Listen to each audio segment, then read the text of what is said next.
going, guys? It's Alex from Metal Master Kingdom here. We're at the Opera House in Toronto today, and I have the true honor today of being joined by Bobby Blitz from Overkill. How are What, you, Bobby? no fucking legend? We tried this a few minutes ago, so now we're getting back to it. So we were just kidding about that earlier. Yeah. But it's good to be here, Alex. Yeah, it's good to see you, Bobby. So you're about halfway through your North American tour with Prong. How's it been? Good. It's a 1-2 punch. Always best to have a package. We've known the Prong guys. We've known Tommy since the early days. He's a local guy to our area. We're over in Jersey. He's in New York. And we have toured with Prong in the past. So I think one of the cool things about having bands that have the maturity level, which I know is a dirty word in metal, is that you want the same things. You want to compete against each other, but you still want the other ones to succeed. And at the end of the day, you just want to do your shows, and bring them to the highest level you possibly can. So I like touring with them. We're actually going to bring them to Europe with us too. So nice. I mean, that's we'll be joined at the hip for White Devil Armory and Ruining Lives. Nice. So. It sounds good. Yeah. Sounds good. One question that I like to ask bands that have been around for a long time and that have been played here a lot is, can you take us back to the first time you played Toronto? Yeah, we came through here in we were signed in '84, released in '85, and we toured with Slayer in the end of '85. Right. We were on Field of Fire, they were on Raining Blood, and Rain and Blood. Hell Awaits? Or no, it was Rain and Blood. 85, because Rain and Blood was 86. So that must have been 86. All right. I'm lost a little up here. It's a little bit of cerebral retainage. But that was our first. That was our first U.S. North American tour. So I'm sure that we came through here, and I don't remember the venue, but it was. I do remember it was a big masonry building in kind of the downtown area. All right. Yeah, that's what I do remember about it. Cool. All right. So, White Devil Armory, album number 17 for Overkill, which just came out a couple months ago, and it's also your highest charting album. It hit number 31 on the U.S. charts. Can you explain the title, White Devil Armory? Well, we look for a thread. To have a thread gives us somewhere to always go back to when we're writing, whether that be lyrical or musical. But we like to pick a one-word thread. Like, for instance, the one prior to this was electric. For the electric age. And prior to that was iron. Ironbound. Yeah, so Armory was a word that I think really Dee Dee was enamored with. Really dug it, and he was sending me pictures of armories around the world, and obviously an armory is something that holds munitions. Yeah. And I would get these pictures and I'd start messing with the words. You had adjectives or numbers or colors, etc. And but I knew he was thinking this word when he was writing the riffs, and then bringing the riffs to Dave, and then bring the riffs to Ron, and then developing them into songs. So I was going to use this word too. So that's the idea of getting the thread. White Devil Armory was just creation by ourselves, for ourselves. I mean, when you look at something, you feel like you're looking at a Quentin Tarantino title. Hey man, I've scored something here. Yeah. So the idea was there was no secondary meanings. It was only supposed to be ominous and something that represented the band directly related to that thread of writing. So that's the idea behind White Devil Armory. Cool. I know the record, you originally were supposed to release the record in March of this year, but for the people that don't know, and I heard this interview you did with Eddie Trunk, the reason for the delay was a family issue, is that right? Yeah, sure. Yeah. And I'll keep it that way, It's like, it's one of the things that we're guys from Jersey. We like to keep our privacy whenever. Yeah. But I mean, it's all good. It was really simple. It was, something I was involved in, and I said, hey man, I need some more time, and these guys say, how can I help? So there was our delay. It wasn't a matter of re-recording. It wasn't a matter of not having enough time. I mean, the songs were done. Yeah. We came through Toronto last time with Creator. Yep. And I remember on that tour, I had in the back lounge here, I had just a recorder, and I was recording my demos on that tour. Right. So that was November. So I was supposed to go home and then finish the record. And then we'd be delivering it by February, but it just wasn't a possibility based on the issue that had come up. Yeah. And family always comes first. Yeah, I mean, it's one of the reasons a band like us survives for a 30-year period is that, you put the other guys first. And if that happens, the band kind of takes care of itself. Yep. So that, it's really one of our unwritten laws, but for sure our first principles. So videos for the album, you shot one for Armorist and Bitter Pill. Where were those shot? In Jersey? Paterson, New Jersey. Yeah, Paterson, it was an old complex. The complex was built in the 1850s. It was stone brick mortar, dug out of the side of the mountain. Paterson's known for old industry, everything from a little bit of textiles to rock and stonework, masonry, etc., etc. So we found this huge complex, or our director did, Kevin Custer. Yep. We filmed one up in the top of the warehouse section, where I think it was like a loom factory, where they would like make sweaters or blankets or something. Right. But we used all natural light behind us, and that was for the song Armorist. Yep. And for Bitter Pill, we went down into kind of the bowels of the basement, but it was on the other side of the complex. It was about a quarter of a mile away from the other location, but the foundation of the building was carved out of the mountain. So the room that's in there is actually physically part of that mountain that it was carved out of. But it was cool to have, the opportunity to do it like a 2-for-1. Yeah. To get like the double the promotion out of, kind of one day's hard work. Yep. And those ones shot on the same day, right? Same day, yeah. Oh, okay. Yeah.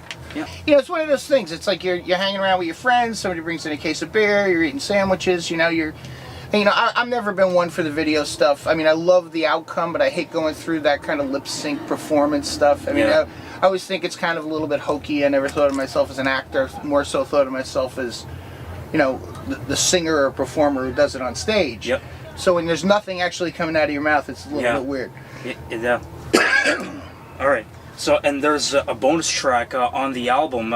You did the Nazareth song, Miss Misery. You have Mark Tornillo from Accept singing guest vocals on that one. Since Mark sang guest vocals on an Overkill record, do you maybe see yourself maybe singing guest vocals on a future Accept record? They don't have enough money to get me. Legend, right? You're the one who said it. You gotta pay the legend fees, man. Yeah. I would think probably not. I mean, I know the guys in Accept. I know Peter, Stefan, Wolf, and I really enjoy Herman's company. He's out of his fucking mind. Yeah. But Mark's a Jersey guy, you know, and there's something about New Jersey, it's like, Jersey guys like Jersey guys. Jersey guys stick together. It's just, there's something about it. I mean, he just recently asked me, he sang on our record, and I just said, boy, his voice and mine would blend great for a song like this. Yep. We could have two separate entities and then create a third by blending. Yep. And he asked me after that to do a benefit for him. Yep. For his buddy Turbo. Yep. So Rock Against Dystrophy kind of a thing, Yep. So we're, I don't know, it's just this Jersey thing, you ask, you go, hey, what time, what day, what time? Yeah. Yeah. How's your health nowadays? Because I know that the last time I was supposed to see you guys, one of the last times, you were on tour with Testament, Sure. And you had to pull halfway out of the tour because you had walking pneumonia. And how you doing now? Well, it's funny because we obviously this is probably a pretty pertinent question because of what just happened before here earlier. Yeah. And people get sick on the road. It's just that simple. Yeah. And I think the older you get, probably the sicker and quicker. That it happens. Yeah. Trying to keep it together is kind of tough. But I think that the preparation prior to it is what works. I mean, you can hear in my voice it's been used, but it's not shot out. Or and under normal circumstances, everything's great. It's but that that pneumonia thing, that was a really weird twist because I got pneumonia because I'd stopped smoking. Yeah. Not because I was smoking. They told me that you better start clearing your lungs up or you're not going to be able to do Overkill anymore. I said, well, that's enough to throw the Marlboros away. Yeah. Well, your lungs become susceptible to germs for like the first year then. Yep. And that's why I got the pneumonia virus and I passed it on to everyone else. So it went from this kind of walking pneumonia, which is symptoms of it, to full-blown, ambulance rides and, this and the... But, so it wasn't the greatest experience, and it was probably, of all the issues I've ever had, the one that was took me the longest to get over, because it took me about 3 months till I felt right after. But let's step back a couple records here. Back in 2007, you released the Immortalis album, and there's a song in there called Skull and Bones. It's one of my favorite songs, and on there you have Randy Blythe from Lamb of God singing. How did you get Randy to sing on the record? Well, Randy became a real good friend on the Gigantour, Yeah. He was... we came through here too, right? We're over at the Molson Center. Yeah. I wasn't there for that tour, but I definitely saw the lineup for that, and you and Lamb of God were Lamb of were God, on with, Megadeth, there was Megadeth. Arch Enemy was on it, Yep. Opeth. It was a good lineup. It was, I forget where the first show was. I think it was Boise, Idaho. And by the second show, we were in Oakland. And I was having breakfast, and we were doing a song called Old School off of the record before Immortalis called Relics. And Randy came up to me and said, "Hi, I'm Randy from Lamb of God." I said, "Oh, yeah, great. Nice to meet you." And Bobby, he goes, "Listen, man, I'm all over that old school stuff." I was like, "You want me to put a mic up for you?" He goes, "I'll learn it on the internet." And the guy sang every night with us on stage. Nice. You know, he'd stop doing interviews and say, "Oh, sorry, Overkill's on stage. I gotta go." So Nice. So it was a real, you know, because the relationship had already been kind of solidified through the Gigantour. When we were thinking of doing a duet for that, he was again almost like a Jersey guy. You know, what day, what time. You know, as long as I'm not out on the road, I'm there. Yeah. So he and I got a couple of hotel rooms, and we worked out the specifics of the song. Went down to Dee Dee's studio and just had a bunch of laughs. So it was really cool. I'll tell you, the thing I always remember about that duet with him is, you know, I'm so used to my own voice in my head and the amount of volume I use on the headphones when I'm singing. And Randy did all his takes in one day, and we listened down to them. And I went in the next day to add some other stuff to it. Right. And I picked up Randy's headphones and I put them on, thinking they were mine, right? Yeah. And Dee Dee starts the thing, and it was like getting a nail through the head. These things were so loud. It was like, bah! I was like, for the next 15 minutes, all I heard was, ooh. I'm sitting there going, fucking Blythe.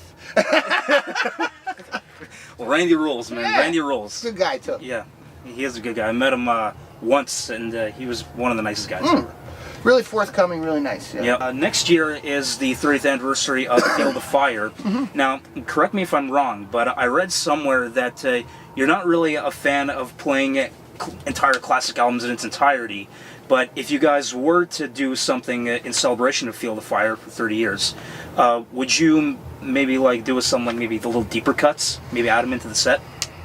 I mean, it's a relevant question, I suppose. I mean, we do stuff like that now. I mean, we throw in, off of Under the Influence, we're throwing in End of the Line, which is something that we only did way back then. Yep. I know for one or two tours. So, that's part of our MO, is that we will pick something old. And we've done Blood and Iron, and, live, and we've done, obviously Rotten to the Core and Overkill. Yep. So sure, There's No Tomorrow or Killer Command. Sure, they could show up on a tour, but I'm not really. I really am more of a guy in the moment. And it's really hard for me to think, oh, what are you going to do next year? Isn't that a great celebration? I really don't care about birthday parties. Right. My wife's I care about my own. You know what I'm saying? Yeah. But I mean, it's like when you start celebrating all this other shit, I think it just kind of takes so much of the relevance away from the eye on the prize. And the eye on the prize right now for me is the White Devil Armory record. Yep. It's kind of like saying, hey, will you go all the way back there and do a record that play it in its entirety that has never charted, as opposed to playing one that's charted in the top 40. Well, the top 40 fucking record is a hell of an accomplishment for and not just for us, for the fucking people who listen to this and buy this shit. Yeah. They wanted it there. Yeah. I mean, we didn't say, hey, we want it there. They did. Yeah. So I think that's kind of cool. Is it true that when you're not touring, you and your wife run a candy store in New York, New Jersey? Well, I don't really. It's more hers. I'm like behind the scenes. Okay. I've been in there, obviously helping when it was first opened. Okay.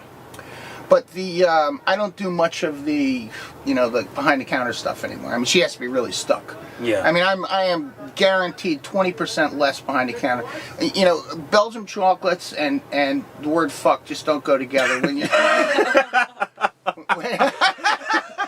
I can knock 20% of our business out. I mean, just in one day, I can do it. So, and she understands that, and I think that's to run a business, you have to have that insight. Yep. But she's used a lot of the principles that I've run Overkill with, I own another business I have at home too. Yep.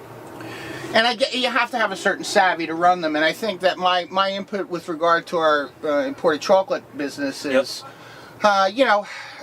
Making sure the customer's happy, et cetera, paying the bills, doing the right things like that. So. Yep. Cool. Now I want to step into the world of set lists. How do you guys make your set lists? Do you pick your set list on what you want to play, or what you think the fans will want to hear? Well, you know, there's a handful of kind of classic cuts Yeah. that, you know, in my opinion, you know, people want. Yeah. But it's my opinion, and probably Dee Dee's and Dave's and Ron and Derek's opinion too. And Yeah. you know, that's the Rotten to the Core. It's Hello from the Gutter. There's a few of those in there. Yeah. For us, we like playing the new stuff, and it's just because we haven't done them, you know, 6,000 times like some of those other tunes. You know, I Exactly. mean, this is like the 10th show of the tour. I mean, I've done Pig live 10 times off the new record. You know, I've done Armory 10 times live. I mean, that's And Bitter Pill, right? yeah, but I mean, and that's where the excitement is for me in those tunes. Yep. So we try to please ourselves with those 3 new ones, and then also maybe throw in some obscure stuff that's recent, some obscure stuff that's old. So it's kind of a mixed bag, but picking it, I mean, there's 170 songs. I mean, it's, Yep. you It's know, not easy. and nobody wants to hear all of them. Yeah. You know, I mean, I get that. You know, Yeah. I mean, some of them are like, no, please don't waste our time with that one. But but some people want some of those like kind of diamonds in the rough. You know, Yep. so it is a hard thing to do. But from the selfish perspective, we're always going to have 3 new ones in there. Yep. All right. Now we'll do a speed round, so a little bit of fun questions here. So, this rumor you've heard about yourself. That was dead. Oh. Okay. Do I elaborate or I just speed round? I thought, okay. No. I was dead. Brazilian website. Go ahead. That's a common one. So, what was your favorite cartoon or TV show when you were growing up? I was a big Flintstones fan. Yeah, I like Flintstones. Do you prefer headline shows or festivals? I like headline shows. Headline shows? Yeah. Because you get to do what you want whenever you want, right? Yeah, I'm selfish. And you also like to make the connection with the crowd, right? Well, yeah, easier? it's your world. I mean, you're presenting yourself in your own world as opposed to somebody else's world. I think that's really necessary, you know, to have satisfaction at the end of the day, and that's really ultimately what we're all looking for. So. Yep. All right. Whose new album are you looking forward to? Oh, jeez, whose new album am I looking forward to? I suppose I want to hear the new Sanctuary record. Okay. Yeah, I mean, I've heard a couple of cuts off it. I'm curious about what's going on there. Nice. Yeah, well, probably one of my favorite albums is the new Exodus album. I had the chance to hear the whole thing. The Exodus record last night too with Zetro. That's going to be pretty. It's got to be pretty stellar. Oh right? yeah, that's in one of my top 10 albums already this year. Oh, this year. Oh, yep. cool. Along with White Devil Armory, of course. It's amazing. That's your top 10. We're the top 9. Watching you, Holt. No, they're both good. They're both good. So They're great dudes. Right. Yep. All right. And now my last question for the night. After this tour, you got the Hell in Heaven Festival in Mexico City, right? And then after that, you're going over to Europe to conclude the year. It'll take you through November. That's right. What are the plans for touring in 2015? Well, we've blocked out February, March, and April. All right. I'm sure there'll be 3+ week runs in there. After that, we go to Japan at the end of the European tour, so we're going to try to add some Asian, Australian stuff in there. Ah, boy, South Americans chimed in, but you know, best to do them during their winters, which is June, July, just because of the weather and heat, opposite seasons and everything. So it's just going to be a tour fest. I mean, that's just really what we're looking forward to. There's also European festivals that have already been set up. Nice. Yeah. Nice. All right. Well, thank you very much, man. Bobby. Thank you. Glad we got to do it. Yeah. Any closing message to the fans? Always good to be in Toronto. All right. So be sure to catch Overkill on tour. Pick up the new album, White Devil Armory. It's relentless. So I'm Alex from Metal Master Kingdom. You're watching MetalMasterKingdom.com. We'll see you next time.